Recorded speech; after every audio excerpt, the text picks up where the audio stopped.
Hello students, कैसे हैं आप। आज इस एसिड बेसिस एंड सॉल्ट का लेक्चर नंबर 6 है।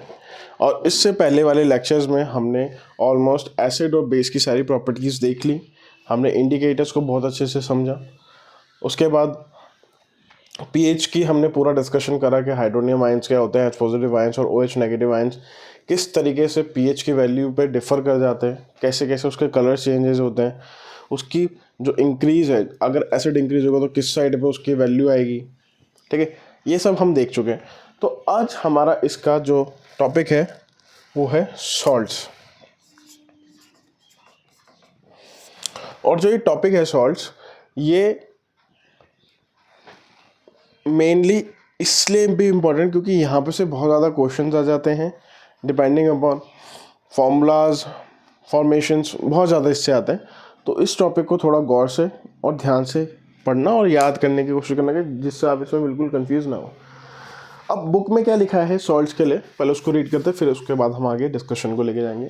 वो कह रही है कि salts are produced by the neutralisation reaction between acid and base, जो कि हम बहुत बार पहले भी पढ़ चुके हैं। न्यूट्रलाइजेशन रिएक्शन कि जब एसिड और बेस को हम साथ में रिएक्ट कराते तो वाटर और सॉल्ट हमें मिलता है। तो उसी के बेसिस पे ये क्या कह रहा है कि जब भी मुझे सॉल्ट चाहिए होगा तो मैं क्या करूँगा, मैं एसिड की रिएक्शन करा दूंगा। किसके साथ कराऊंगा दमन? बेस के साथ कराऊंगा। तो जब मैं इन दोनों की रिएक्शन कराऊंगा तो मुझे क्या मिलेगा, यहाँ पर सॉल्ट मिल जाएगा और वाटर मिल जाएगा। अब जैसे ही मैंने ये रिएक्शन कराई तो मुझे यहाँ पर एक मेरा प्रोडक्ट मिल गया, जो मुझे चाहिए वो है सॉल्ट। इसके बाद ये क्या कह रहे हैं कि जो सॉल्ट है वो salt of strong acid and weak base are acidic with pH less than 7.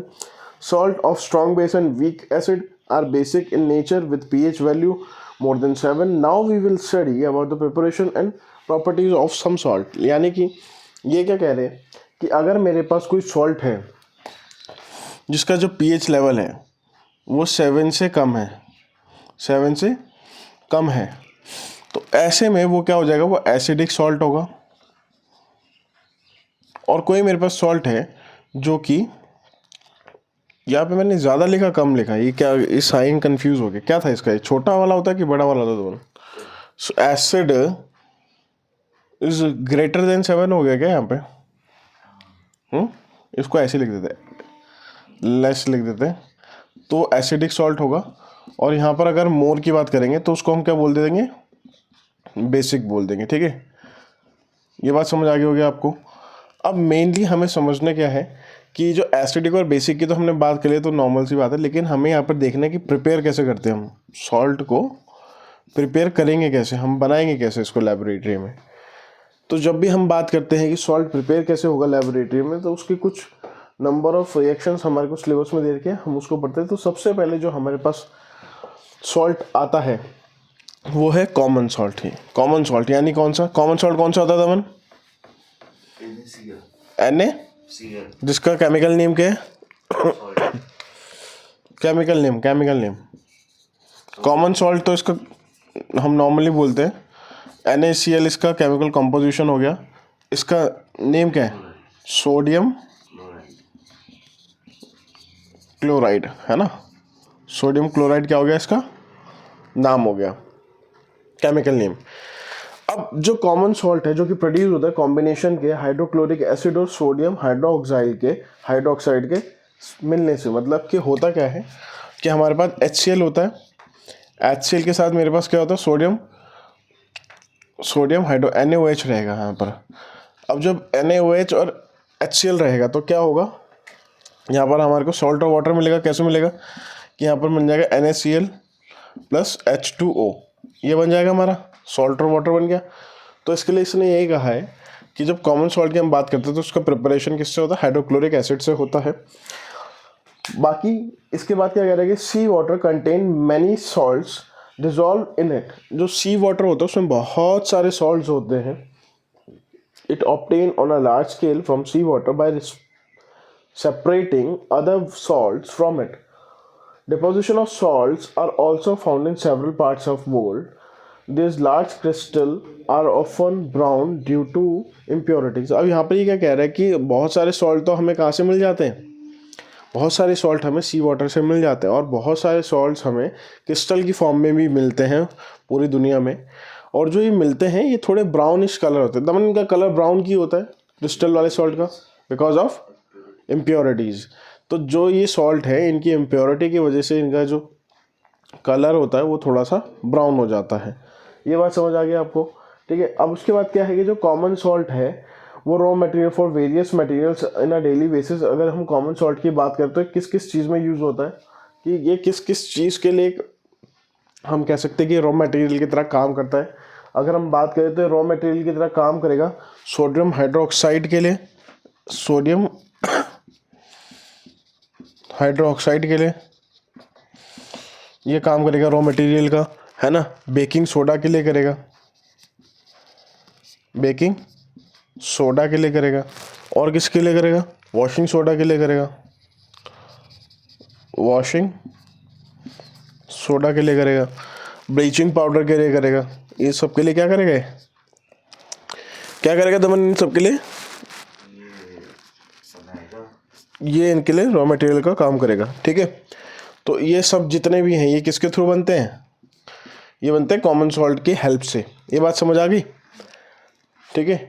अच्छा, एक पीओपी होता है, पीओपी, पीओपी सुना, पीओपी प्लास्टर ऑफ पेरिस, उसमें क्या बोलते हैं, वो क्या होता है, उसमें हमारा मेन एलिमेंट क्या होता है, रॉ मटेरियल क्या होता है उसमें, NaCl में जिप्सम नहीं होता, जिप्सम पढ़ा है तो याद नहीं है, तो फिर क्या होता है, जिप्सम होता है। ठीक है। अब नेक्स्ट टॉपिक में हमारे पास जो सॉल्ट है वो कौन सा है, कास्टिक सोडा। कास्टिक सोडा का केमिकल फॉर्मूला क्या होता था, कास्टिक सोडा का chemical formula NaCO3। Caustic soda, caustic soda बोल रहा हूँ मैं, याद रखना भैया, इसको गलती मत करना। क्या बोल रहा हूँ मैं, कास्टिक सोडा। कास्टिक सोडा होता है सोडियम हाइड्रोक्साइड को ही बोलते हैं। ठीक है। क्या होता है, सोडियम हाइड्रोक्साइड होता है। और कास्टिक सोडा सिंपल वही चीज़ कैसे बनेगा कि जो NaCl था मेरे पास उसको मैंने HCl के साथ रिएक्ट करा दिया। अब जब मैंने HCl के साथ इसको रिएक्ट कराया, यहाँ पे क्या होगा कि ये जो सेपरेशन होगा ये इलेक्ट्रिसिटी की वजह से होगा, या इलेक्ट्रिक करंट भी बोल सकते हैं इसको। क्या बोल सकते हैं, इलेक्ट्रिक करंट। अब जब इस इलेक्ट्रिक करंट की वजह से करा तो क्या बना, यहाँ पर NaOH बना, NaOH बना, और इसके साथ क्या बनेगा हमारा Cl2 और H2। क्या बनेगा, Cl2 और H2। तो हमें यहाँ पे से मेनली क्या मिल गया, NaOH मिल गया। कहने का मतलब कास्टिक सोडा का फॉर्मूला क्या होता है, सबसे पहले ये याद रखना है। NaOH बनता कैसे, सोडियम जो होता है कॉमन सॉल्ट हमारा, सोडियम क्लोराइड और HCl की हेल्प से बनता है, और इलेक्ट्रिसिटी को पास करने की वजह से बनता है। हाँ, उसमें NaOH बना, O तो है ही पर रिएक्शन कहाँ नहीं है NaOH, अरे ये वाटर होगा, ये गलत हो गया यहाँ पर, H2O हो गए। बहुत बहुत शुक्रिया आपका बताने के लिए। ठीक है। तो क्या होगा, वाटर के साथ बनेगा। अब मेन बात यहाँ पर क्या आ रही है, जो इसमें दे रहे हैं कि when electricity is passes through an aqueous solution, जब इलेक्ट्रिसिटी को हम पास करते हैं एक एक्वस सॉल्यूशन के थ्रू जिसमें कि कॉमन सॉल्ट पहले से है, होगा क्या, अब जो सॉल्यूशन है, कौन सा सॉल्यूशन, एक्वस सॉल्यूशन, जिसमें कि सोडियम क्लोराइड है, मतलब कि सोडियम क्लोराइड को अगर मैं पानी में मिला दूँ, इसको मिला दिया मैंने पानी में, और जब मैंने इसको पानी में मिलाया तो इस सॉल्यूशन को क्या बोलते हैं, मैं इस सॉल्यूशन को बोलते हैं ब्राइम सॉल्यूशन। क्या बोलते हैं इसको, ब्राइम सॉल्यूशन बोलते हैं, ये ध्यान रखना। क्या बोलते हैं, ब्राइम सॉल्यूशन। ये कभी कभी पूछ भी लेते हैं कि ब्राइम सॉल्यूशन किससे मिलके बनता है, तो ये ध्यान रखना है कि ब्राइम सॉल्यूशन क्या होता है, NaCl प्लस H2O को क्या बोलते हैं हम, ब्राइम सॉल्यूशन बोलते हैं। It decomposes to form sodium hydroxide, the process is called chlor alkali process. अब क्या है कि जो प्रोसेस है, जब हम डिकम्पोज कर रहे हैं तो उसको क्या बोलते हैं, ये जो पूरी प्रोसेस है NaOH वाली, इसको क्या बोलते हैं हम, क्लोर अल्कलाई प्रोसेस बोलते हैं। क्या बोलते हैं, क्लोर अल्कलाई प्रोसेस। मतलब इस प्रोसेस को, मतलब इसने क्या कहा है, दोबारा से सुनना, कि जब हमने डिकम्पोज करा, डिकम्पोजेस टू फॉर्म, ये डिकम्पोज उसने क्या बनाया, सोडियम हाइड्रोक्साइड बनाया, NaOH बनाया, और इसी प्रोसेस को हम क्या बोलते हैं, क्लोर अल्कलाई प्रोसेस। ये बहुत रेयर के सिनेरियो में पूछता है, लेकिन कभी कभी अगर उन्होंने थोड़ा सा मुश्किल बनाया पेपर तो ये पूछ सकते हैं कि क्लोर अल्कलाई प्रोसेस किसको बोलते हैं। ठीक है, क्लोर अल्कलाई प्रोसेस, ये बात ध्यान रहेगी। क्लोर अल्कलाई प्रोसेस किसको बोलते हैं बता। प्रोसेस हो गया कि जो पूरा फॉर्मेशन है NaOH का उसको कहते हैं। ठीक है, अच्छा इसमें ये बताने की जरूरत नहीं है कि क्लोर किसके लिए, क्लोरीन के लिए, और अल्कलाई किसके लिए है, सोडियम हाइड्रोक्साइड के लिए। क्लोर अल्कलाई प्रोसेस, ये बात समझ आ गई, इसमें कोई दिक्कत।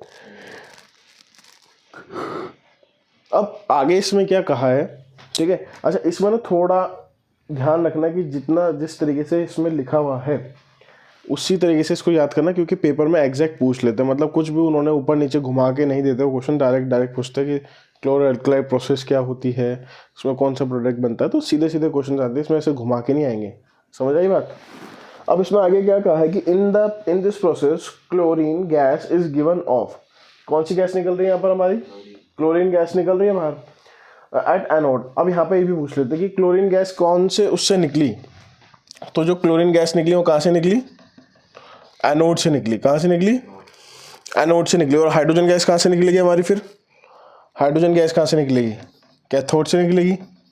ठीक है, ये बात भी ध्यान रखना कि क्लोरीन गैस निकलती है एनोड से और हाइड्रोजन गैस निकलती है कैथोड से। And sodium hydroxide solution is formed near the cathode. जो सोडियम हाइड्रोक्साइड सॉल्यूशन है किसके पास बनेगा, कैथोड के पास बनेगा। The following 3 products produce in this process are very useful. अब देखो जब मैंने इनको रिएक्ट करा, ध्यान से देखना कि मैंने सोडियम क्लोराइड को वाटर के साथ रिएक्ट करा, इलेक्ट्रिसिटी पास करी, इस सॉल्यूशन को मैंने बोला ब्राइन सॉल्यूशन। जब मैंने इसको पूरा प्रोसेस को कंप्लीट करा तो मेरे को मिला NaOH, sodium hydroxide, chlorine gas और हाइड्रोजन गैस। क्लोरीन गैस बनी एनोड के पास, हाइड्रोजन गैस मिली कैथोड के पास, और कैथोड के ही पास मुझे NaOH भी मिल जाएगा। तो ये पूरी प्रोसेस में जो 3 प्रोडक्ट मुझे मिले ये यहीं से प्रोड्यूस होते हैं और ये बहुत ज़्यादा यूजफुल होते हैं हमारी डेली लाइफ में भी। ये बात समझ आ गई, इसमें कोई दिक्कत, ठीक है। अच्छा एक और करते हैं आज, फिर एक काम करेंगे कि आज हम 2 सॉल्ट्स को पढ़ेंगे। जैसे एक है हमने पढ़ा भी कौन सा, NaOH। अब हम एक पढ़ेंगे आपका कौन सा, कैल्शियम ऑक्सीक्लोराइड। कैल्शियम ऑक्सीक्लोराइड किसको बोलते हैं, CaOCl2 किसको बोलते हैं, किसको बोलते हैं, तेज बोलना थोड़ा, बेकिंग सोडा। अच्छा तो फिर बेकिंग सोडा NaHCO3 किसको बोलते हैं, बेकिंग सोडा, बेकिंग सोडा। तो फिर पहले वाला CaOCl2 किसको बोलते हैं, कैल्शियम ऑक्सीक्लोराइड किसको बोलते हैं, हाँ किसको, वॉशिंग सोडा में तो पानी आएगा, .10H2O आएगा, Na2CO3.10H2O किसको बोलेंगे, याद आ रहा है कि नहीं आ रहा है, हाँ ध्यान रखना भाई इसको बिल्कुल clear. Caustic soda NaOH, common salt NaCl, ठीक है। अब तीसरा जो हम पढ़ रहे हैं वो है आपका कौन सा बोला मैंने अभी, क्या नाम लिया दमन, क्या बोला, क्या पढ़ा रहा हूँ मैं अभी, ब्लीचिंग पाउडर, क्या ब्लीचिंग पाउडर। अब ये जो ब्लीचिंग पाउडर है इसका फॉर्मूला होता है, ब्लीच कर रहा है ना, ब्लीच कैसी होती है, वाइट होती है, वाइट। तो वाइट कैसा होता है, वाइट क्या होता है, कैल्शियम भी वाइट होता है ना। तो पहले तो ये याद रखना। और जब हम ब्लीच करते हैं तो पानी में डाल के ब्लीचिंग करते हैं ना, कहीं पे ब्लीचिंग पाउडर है तो CaOCl2, ठीक है। ऑक्सीजन भी आएगी इसमें, इवोल्यूशन ऑफ गैस, कौन सी गैस, ऑक्सीजन। कैसे भी याद रखो, बस याद होना चाहिए, ठीक है। तो ब्लीचिंग पाउडर का मतलब कि कैल्शियम ऑक्सीक्लोराइड, ये बात ध्यान रहेगा। क्या बोलते हैं इसको, कैल्शियम ऑक्सीक्लोराइड। अब जो ये ब्लीचिंग पाउडर बना ये तो नॉर्मल है, कहाँ का यूज़ होता है दमन बताना जरा, बच्चों को पता नहीं है कहाँ का यूज़ होता है। हाँ bleaching of cotton, bleaching of cotton और फिर ब्लीचिंग ऑफ वाटर, इम्प्योरिटी साफ करने के लिए, और यूज्ड इन इंडस्ट्रीज और केमिकल यूजेस, और क्या होता है, और used used in making paper and other textiles. है ना। तो यानी कि ये बेसिकली यूज़ होता है ज़्यादातर हमारी इंडस्ट्रीज़ में अदर प्रोडक्ट्स को बनाने के लिए, है ना। यही बात है। अब दूसरी बात जो निकल के आती है कि इसका फॉर्मेशन कैसे हो रहा है, जो हमें ध्यान रखना है। तो इसके लिए लिखा है कि it produce by the action of chlorine on dry salt lime, slaked lime, sorry. क्या कह रहा है कि जो क्लोरीन है, जब उसमें हम जो स्लेक्ड लाइम होता है, स्लेक्ड लाइम पढ़ा है ना हमने, स्लेक्ड लाइम का फॉर्मूला क्या होता है ना, कैल्शियम NaOH। तब उसको जो हम रिएक्ट कराते हैं, इट रिक्वायर्ड CaOCl2 दो the actual composition is quite complex. मतलब इसको जो एक्चुअल में हम बनाते हैं, ये पूरा आपको दूसरी बुक में NCERTs में दे रखा है कि किस तरीके से बनाते हैं इसको। एक मिनट वाली बुक में देखना है, इसका फॉर्मेशन दे रखा है, देना मुझे, दे रखा है कि नहीं दे रखा है। ब्लीचिंग पाउडर का दे रखा। इससे पहले जो हमारे पास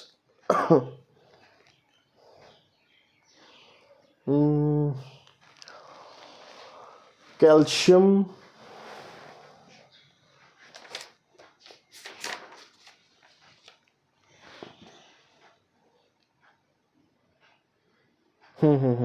ठीक है। तो ये एक्चुअल में बनता कैसे है कि हम क्या करते हैं, जो स्लेक लाइम होता है, मतलब कि जब हमारे फर्स्ट चैप्टर में रिएक्शन पड़ी थी कैल्शियम ऑक्साइड की, कैल्शियम ऑक्साइड को जब हम पानी में मिलाते हैं तो हमें स्लेक लाइम मिलता है, ठीक है। उसको देख लेते एक बारी। तो यहाँ पे क्या बोल रहा है कि कैल्शियम ऑक्साइड था, उसको मैंने पानी के साथ मिलाया तो मेरे को क्या मिला वहाँ से प्रोडक्ट, CaOH, ये मिला। ये बात याद आई का होल ट्वाइस, हालांकि मिलता और बहुत कुछ है।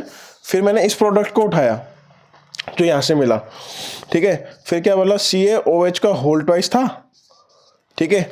अब जो CaOH का होल ट्वाइस था तो इसके साथ मैंने किसको मिला दिया, क्लोरीन को मिला दिया। किसको मिला दिया, तो इस वाली बुक में आपको डायरेक्ट इसका फॉर्मूला यहाँ से शुरू करके देंगे किसी बुक में, ये आपको याद होना चाहिए पहले वाले चैप्टर से, ठीक है। किस चैप्टर, चैप्टर 1 में है ना ये रिएक्शन क्विक लाइम वाली, एक्सोथर्मिक एंडोथर्मिक। ये मिल गया आपको CaOH का होल ट्वाइस Cl। अब जब आपने इसमें क्लोरीन मिलाया, क्लोरीन मिलाने से क्या होगा कि जो CaO था वो अलग चला जाएगा फिर से, इसके बाद क्या कनेक्ट हो जाएगा, Cl2 हो जाएगा। ये बात समझ आई। और क्या बचेगा हमारे पास फिर, बस H2O।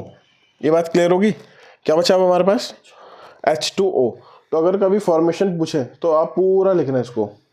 ये बात समझ आ गई। अब क्या कह रहे हैं इसके बाद कि जो ब्लीचिंग पाउडर है जो हमने अभी बनाया, इसके यूजेस कहाँ कहाँ होते हैं, इसका यूज़ कहाँ कहाँ पे होता है। अगर हम देखें, on standing for a long time it undergo auto oxidation due to which bleaching action decreases. अब क्या होता है, इसमें एक बात कही है कि अगर मैं इसको बहुत समय तक ऐसे ही रख दूँ, खुले में रख दूँ, तो जो इसका ब्लीचिंग एक्शन होता है वो रिड्यूस हो जाता है बिकॉज ऑफ ऑक्सीडेशन। जो इसका ब्लीचिंग एक्शन होता है वो क्या होता है, ब्लीचिंग एक्शन क्या हो जाएगा, रिड्यूस हो जाएगा। क्यों हो जाएगा, ड्यू टू ऑक्सीडेशन। ये बात क्लियर होगी, हाँ है ना। तो यानी कि इसको ज़्यादा देर तक खुले में नहीं रखना, ये बात भी क्लियर होगी। अब आते हैं मेनली इसके यूजेस पे। तो क्या क्या यूजेस हो सकते हैं दमन इसके, ब्लीचिंग पाउडर के यूजेस क्या क्या हो सकते हैं, 3 बता दे गिनती के।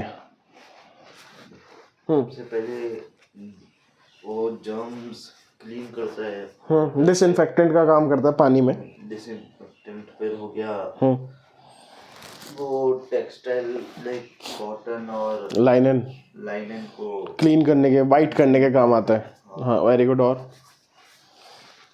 सॉल्ट को वाइट करने के लिए होता है, सॉल्ट को वाइट करने के लिए होता है। और एक चीज़ और कि it use as an oxidizing agent, oxidizing agent भी काम आता है ये बहुत सारे केमिकल इंडस्ट्रीज़ में। ये पूछते हैं कभी कभी कि कौन सा ऐसा सॉल्ट है जो कि ऑक्सीडाइजिंग एजेंट की तरह काम आता है बहुत सारे इंडस्ट्रीज़ में, तो कौन सा आता है, ब्लीचिंग पाउडर आता है, ठीक है।